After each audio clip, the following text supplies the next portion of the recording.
Cydney. And I'm Madi. And we're going to be doing Kid Food Nation with you guys for the next 8 weeks. We are so excited. See you in the kitchen! Welcome to week 4 of Kid Food Nation. So we're just going to do the intro and talk about a few things before we get started with our actual cooking here.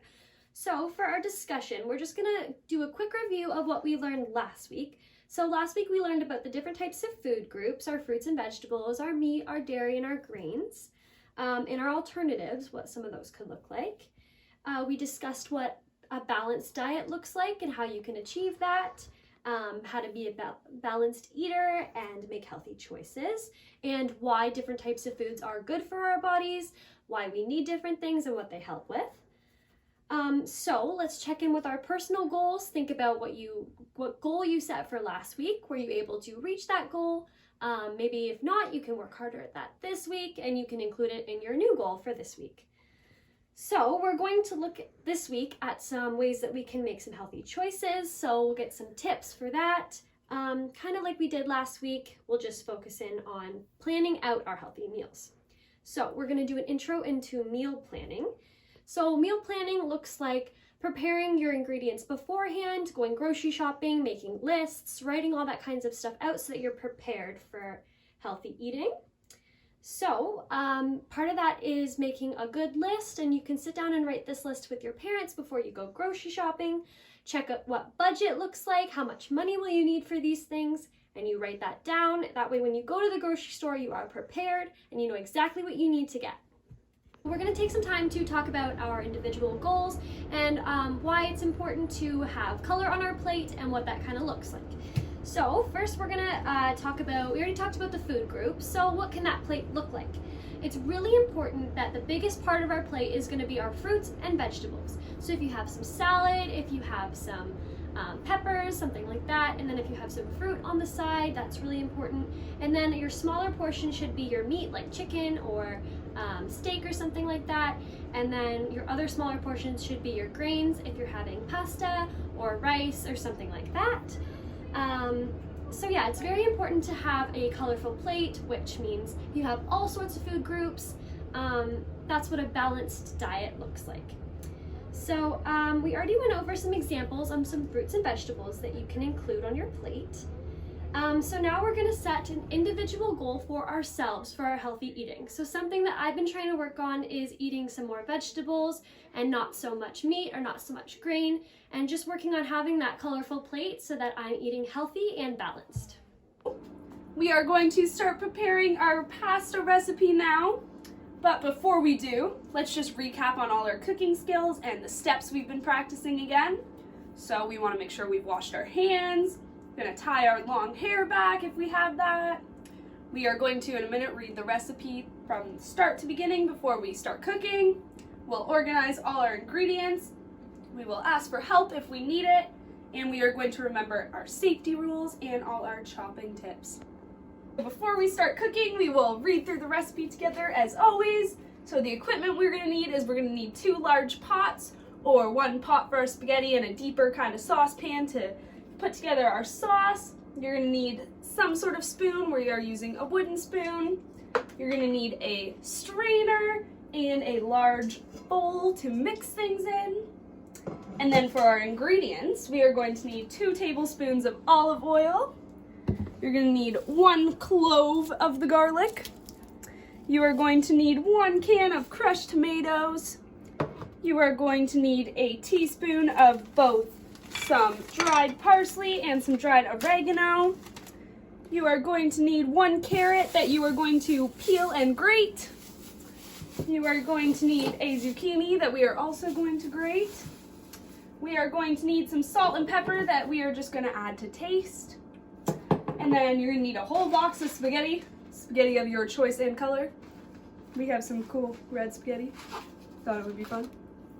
And then we have some parsley that we're going to need 3 tablespoons of, and we're going to chop it up.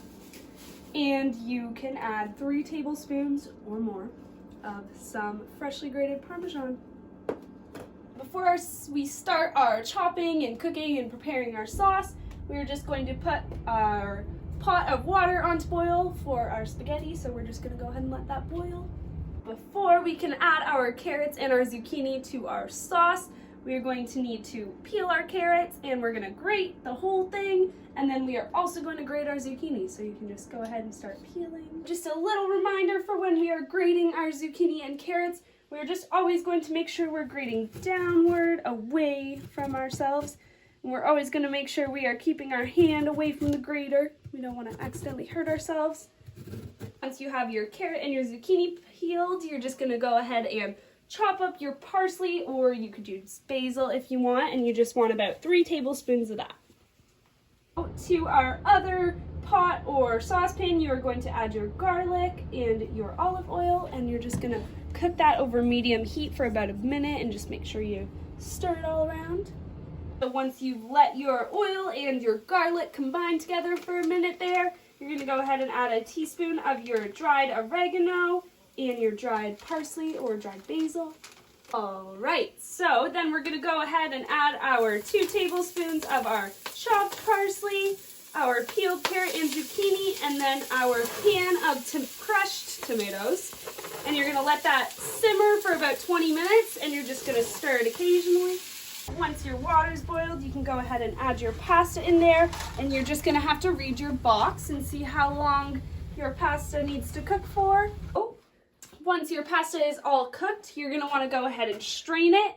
You might want to get a parent's help with this part, just because we got to be extra careful not to burn our fingers. And then once our pasta is all strained, we're going to go ahead and add it right to the sauce. Once your pasta is strained, you're going to want to go ahead and add that to the sauce and make sure it's all evenly coated. And then you can put as much as you would like to eat in a bowl or on a plate, and you can go ahead and top that off with maybe some more parsley and some cheese if you'd like. After we've had our meal and we've kind of cleaned up our area, we're going to have a little debrief and talk about what we liked, what we didn't like, what our goals are, what we got from this week. So first we want to talk about the key messages that we got from this week. So that was mostly around making healthy choices and being a balanced eater. So the first thing is how many nutritious ingredients did we have in our recipe today? So we had vegetables, we had grains, we had all that kind of stuff, we had protein, and then we mixed it all together so that was a balanced meal. If we're going to make this meal, what are we going to add to our plate to make it balanced? If we were missing some veggies, would we put some veggies on the side? If we were missing some protein, maybe we'd have a bit more of that with it.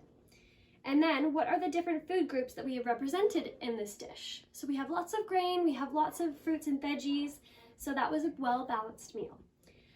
Next thing, what did you find easy about this recipe? Did you find it easy? Is it something you could do by yourself? Was it kind of difficult? Maybe you need a parent's help with this one. Did you like the taste? Would you want to make it again? Do you think it's healthy for you? Do you think it's well balanced? So now we're just going to talk about our self-evaluation. So this recipe was newer and it was a bit harder. So did you find it easy, difficult? Would you do something differently next time? Would you ask for more help, less help? Could you make this again by yourself? Would you like to eat this again?